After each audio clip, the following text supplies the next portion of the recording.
มันเกิดอีหยังขึ้นกับโลกมนุษย์เฮาทุกคนเนาะพอละเศร้าแต่ก็ต้องชื่นชมตำรวจไทยเนาะครับสบายดี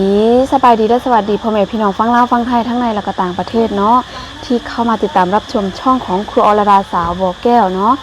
อะไรก็ฝากทุกคนกดติดตามเป็นกำลังใจให้ครูสาวลาวคนนี้ได้เด้อเนาะกดไลค์กดแชร์คอมเมนต์ทุกคนคลิปนี้ครูก็บ่อยากออกมาเว้าเนาะคือตอนนี้ครูถ่ายคลิปอยู่ที่16 นาฬิกา55 นาทีบ่แจ้งเนาะคือตื่นแต่เศร้าเนาะเห็นข่าวแรงงานลาวที่อยู่ประเทศไทยโอ้ตอนนี้คือดังเลยแหละเป็นไวรัลนะตอนนี้นะทุกคนคือวันก่อนก็เห็นเนาะอยู่ประเทศลาวอายุ15 ปี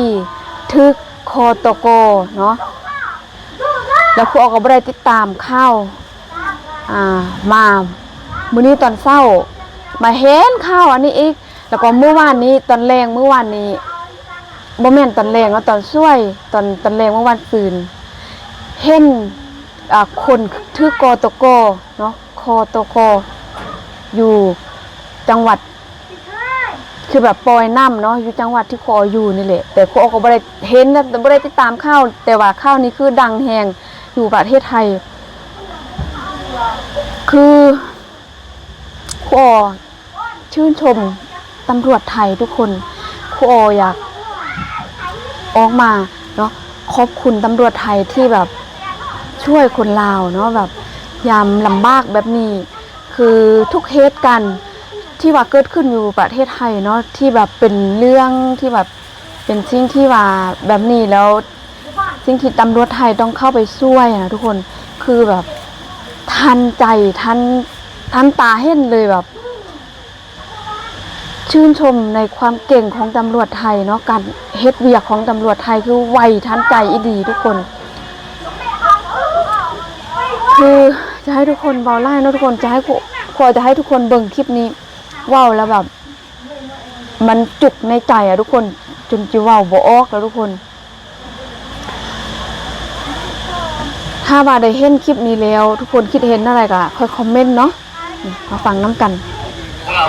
คุณจริงๆแล้วถ้าไม่ได้พวกพี่เนี่ยผมไม่ได้ล้างชีวิตน้องผมกลับบ้านนะครับ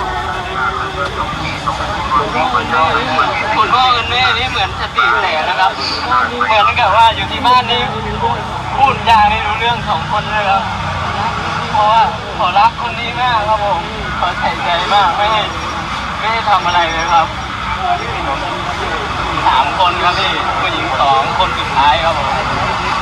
ใช่ครับคนเล็กครับคนโตครับผม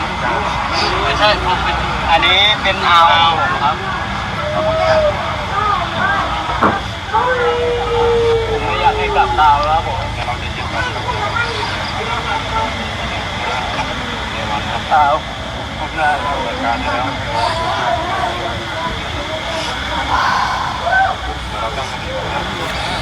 ผมเป็นห่วงมากเลยว่าจะมาดูตั้งแต่ตอนที่ว่าผมมาแล้วครับพี่แต่ว่าญาติผมอ้างไว้ผมว่าจะมาเรียกดูแถวคลองประปาครับผมเดี๋ยวตำรวจจะไล่ให้แล้วนะตามให้แล้วนะ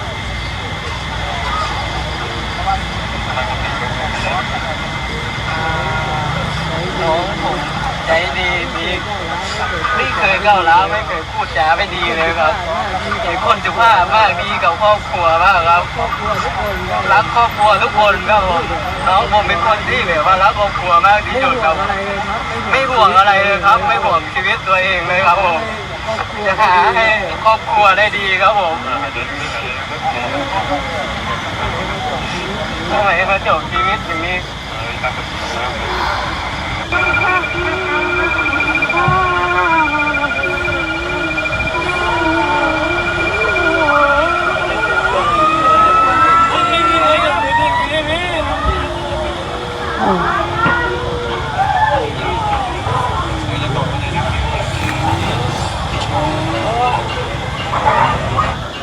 น้องทุกคนคือสลดยิงสาวยิงชาวลาวถูกแฟนหนุ่มชาวลาวเนาะก่อเหตุในพื้นที่สน.ทุ่ง2 ห้อง แล้วนำใส่ถุงมาทิ้งในพื้นที่สพ.ปากเกร็ดถูกโยนทิ้งในคลองใกล้ทางเข้าโรงเรียนเซนต์ฟรังชิว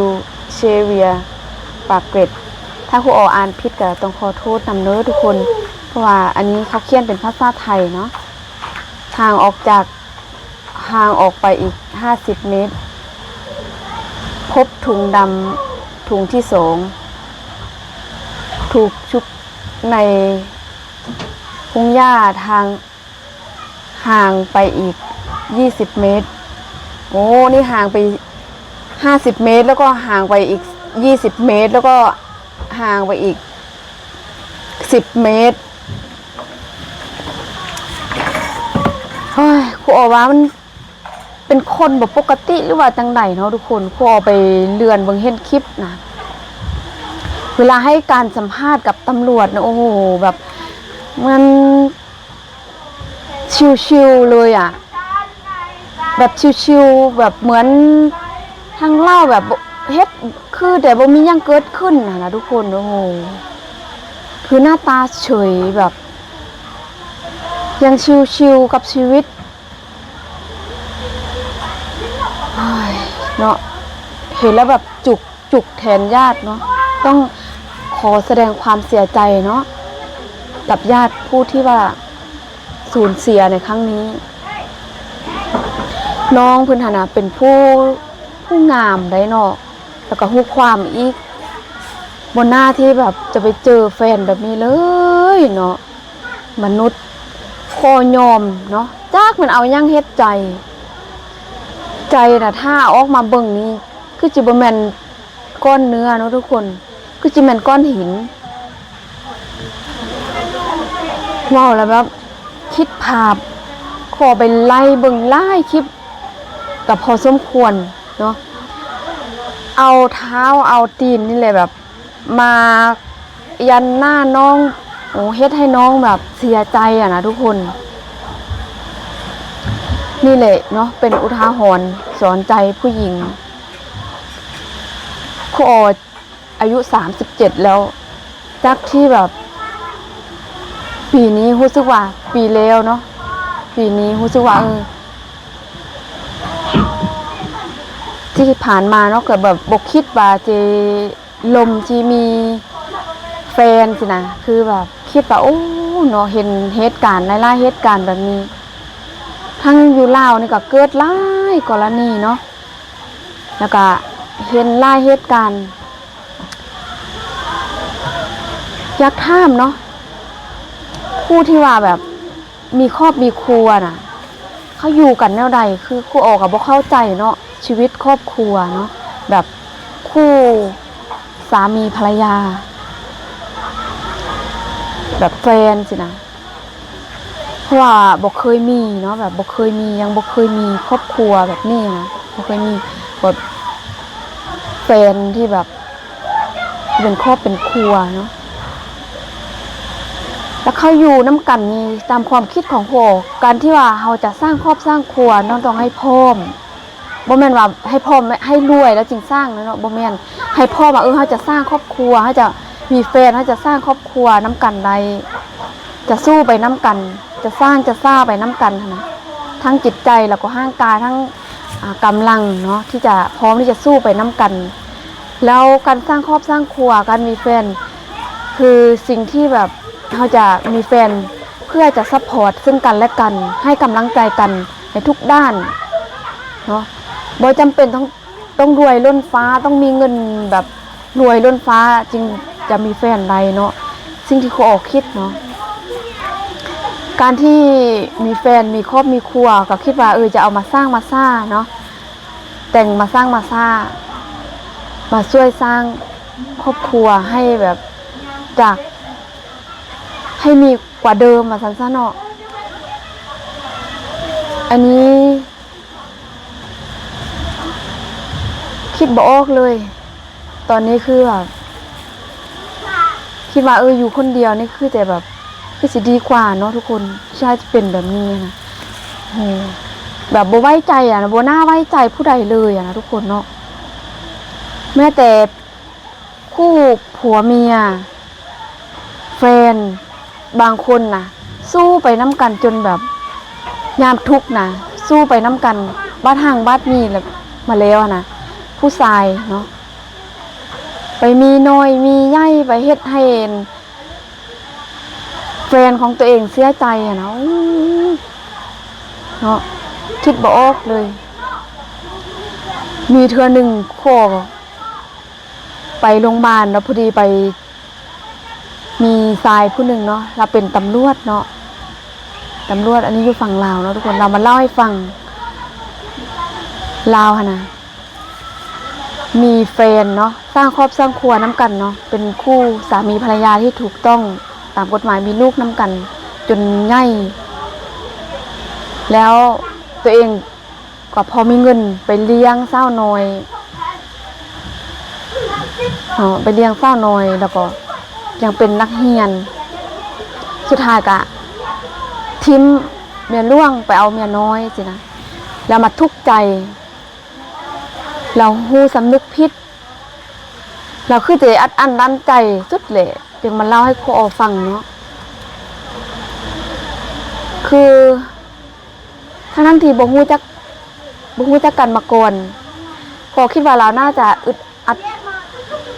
อั้นตันใจคือจะรู้สึกผิดรู้สึกเสียใจที่สุดเลยแหละที่เรามาเล่าให้ครูฟังเนาะแล้วมาเห็นเหตุการณ์แบบนี้อีกโอ้ยเนาะสมัยนี้เนาะข้าวยากมากแพงเราก็เห็นแต่ข้าวแบบ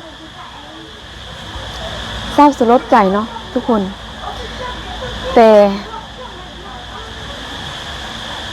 ถ้าเกิดอยู่บ้านเนาะแบบกับบ่ฮู้ว่าสิจับโจรได้อยู่บ่เนาะอันนี้เกิดอยู่ประเทศไทยเนาะขอชื่นชมตำรวจไทยเนาะชื่นชมในการเฮ็ดเวียกของตำรวจไทยคือแบบตำรวจไทยนี่เฮ็ดเวียกแบบทันใจเนาะทันเหตุการณ์แบบตำรวจไทยเก่งอันนี้ครูอ๋อบ่ได้เว้าอวยเนาะเว้าตามความจริงที่เฮาเห็นในหลายๆเหตุการณ์บ่ว่าจะโจรปล้นห่านคำเจนางเนาะที่ทุกคนได้เห็นในปีก่อนเนาะปีแล้วปีก่อนโจรข้ามไปฝั่งไทยบ่พอมือตำรวจไทยจับได้บอกแล้วเนาะอยู่ประเทศไทยนะกฎหมายก็คือกฎหมายเนาะตำรวจไทยเขาเก่งอย่าสู้ไปเก่งกับประเทศไทยเนาะมาอยู่ประเทศไทยแล้วยังสร้างปัญหาแบบนี้ให้เนาะยอมบางคนก็บ่ฮู้จักสำนึกเนาะบ่ฮู้จักคิดได้อยู่ประเทศไทยนะบุญหัวซ้ำใดแล้วเนาะยังมาสร้างเรื่องแบบนี้ให้คิดว่าสิรอดบ่มันบ่รอดอยู่ประเทศไทยนะเขาเฮ็ดเวียกเก่งตำรวจเขาเก่งทุกบ่อนทุกจุดมีกล้องวงจรปิดเนาะมีกล้องติดตามตลอดทุกเส้นทางเทื่อนึงครูออกไปน้ำมูกครูออกเนาะ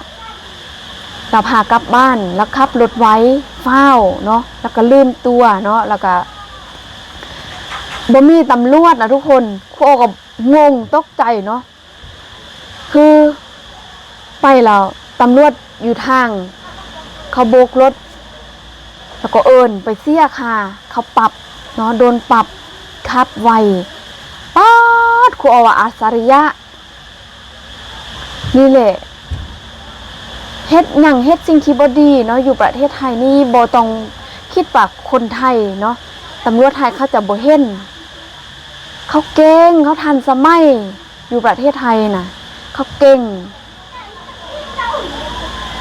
เขาทันสมัยอีหลีอยู่ประเทศไทยแม้แต่เดินทางตามถนนหนทางนี่บ่ต้องคิดว่าเขาสิบ่เห็นเขาเห็นเฮาหมดเขาบ่ได้ออกมาโชว์ให้เฮาเบิ่งนี่แหละครูอ๋อจึงกล้าเว้าได้เลยว่าไปประเทศไทยครูอ๋อบ่ย่านเนาะเวลาออกไปตอนกลางค่ำกลางคืนสินะเพราะว่ามันสว่างมีไฟทุกจุดทุกบอนสว่างแล้วก็ผู้คนหลายอยู่ไสก็แบบรู้สึกปลอดภัย เนาะอยู่ประเทศไทยเนาะแบบ เวลาเกิดเรื่องนี่ยังมาเนาะเขาไปแจ้งความแจ้งยั่งนี่ก็ได้ไวเนาะตำรวจเพิ่นเห็นความสำคัญของประชาชนของผู้ที่กำลังถูกกระทำนี่แหละครูออชื่นชมตำรวจไทยชื่นชมคนไทยเนาะคนไทยนะทั้งมีน้ำใจการเฮ็ดเวียกการบริการทุกอย่างเลยครูออชื่นชมบ่ได้อวยเด้อทุกคนบ่ได้อวยถ้าผู้ใดไปอยู่ประเทศไทยเนาะได้ไปเที่ยวประเทศไทยหรือว่าไปอยู่ดนสักประมาณเดือน2เดือนนี้ถ้าคนที่แบบแสวงสอกฮู้เรื่องแบบนี้นะหรือว่าไปสัมผัสตัวจริงจะฮู้เลยว่าคนไทยอยู่ประเทศไทยเขาเป็นแนวใดเนาะรู้สึกปลอดภัยส่ำใดเนาะแต่คนไทยเขามีน้ำใจส่ำใดจะฮู้เลยอันนี้จากปากครูออครูสาวลาวเนาะจากปากครูสาวลาวคนนี้ยืนยันเนาะบ่ได้อวยคือนี่คือประสบการณ์ตัวจริงที่ครูออไปเห็นมากับตาแล้วก็เหตุการณ์ต่างๆที่เกิดขึ้นอยู่ประเทศไทยคนไทยคือแบบช่วยเหลือเขาบ่ได้คิดบ่ได้จำแนกว่าอันนี้เป็นคนต่างดาวอันนี้เป็นคนไทยก็ต้องแนกว่าต้องช่วยคนไทยก่อนคนต่างดาวเขาบ่ช่วยบ่แม่นแนวนั้นเนาะนี่คือสิ่งที่ครูออชื่นชมแล้วก็อยากออกมาขอบคุณคนไทยขอบคุณประเทศไทยเนาะโดยเฉพาะตำรวจไทยเนาะในครั้งนี้แล้วก็หลายๆครั้งเนาะที่ช่วยเหลือเนาะที่ช่วยเหลือคนลาวเนาะก็อาจจะเว้าอาจจะนั่นเนาะทุกคนเพราะครูเจ็บแค้วเนาะถ้าครูเว้าบ่แจ้งอันใดคำศัพท์ใดที่เว้าบ่แจ้งครูต้องขอโทษขออภัยนำเนาะถ้าครูว่าอันใดผิดพลาดก็ต้องขอโทษขออภัยนำเนาะทุกคนมีครูอยากออกมาแสดงความเสียใจนำครอบครัวพี่น้องชาวลาวที่สูญเสียคนที่ฮักไปแล้วก็อยากออกมาขอบคุณเนาะตำรวจไทยคนไทยประเทศไทยที่ให้ความสำคัญช่วยเหลือคนลาวชาวลาวที่อยู่ประเทศไทยอย่าว่าแต่อยู่ในประเทศไทยเลยเนาะคนที่อยู่ประเทศลาวเนาะคนไทยก็ช่วยเหลือเนาะแบบช่วยเนาะนี่ก็ครูโอก็มีภารกิจหนึ่งเนาะที่ FC ของครูโอนี่แหละให้งบไปเลี้ยงอาหารน้องๆนักเรียนเนาะครูโอยังสิไปแต่ว่ายังบ่ทันได้ไปเถื่อฝากทุกคนกดติดตามเป็นกำลังใจครูโอเด้องบกะถ้าว่าเทียบเนาะเขายากมักแพงกับเครื่องข้องไล่เนาะแบบกับแพงนะทุกคนเครื่องข้องแพงช่วงนี้ครูโอยังบ่ได้ลงไปกับพยายามซอกซื้อที่ว่าอุปกรณ์วัตถุอุปกรณ์ที่แบบมันทึกกว่าเนาะทึกเนาะจะกำลังคำนวณเบิ่งว่าเขาจะซื้อหยังไปที่ว่ามันพอกับงบเนาะทุกคนเพราะว่าตอนทำอิฐครูเอาว่าจะซื้อก๋วยเตี๋ยวแต่ว่ามาไล่งบแล้วบ่พอก็เลยว่าลองคำนวณอีกเบิ่งว่าสิไปอาทิตย์นี้สุดท้ายบ่ทันต้องท่าอาทิตย์หน้าเนาะหวังว่า FC ของครูจะมาเห็นเนาะคลิปนี้เนาะทุกคนคิดเห็นแนวใดก็อย่าลืมเนาะให้ความคิดเห็นแล้วก็ครูต้องขอบคุณเนาะทุกคนที่ทุกคนที่เข้ามาติดตามรับชมช่องของครูโอเนาะขอให้ทุกคนที่เข้ามาติดตามรับชมให้กำลังใจครูโอกดติดตามกดไลค์กดแชร์เนาะให้ครูโอคอมเมนต์ให้กำลังใจครูโอเนาะขอให้ทุกคนมีแต่สุขภาพแข็งแรงโดยรอดปลอดภัยมีชัยชนะทุกประการสมหวังตั้งใจปรารถนาเนาะขอให้สิ่งศักดิ์สิทธิ์คุ้มครองขอให้ปลอดภัยร่ำรวยมีโชคมีลาภถูกหวยรวยเบอร์เนาะขอต้องขอตัวลาไปก่อนขอต้องก้าวเข้ามาสบายดีสวัสดีค่ะพบกับคลิปต่อไปเด้อ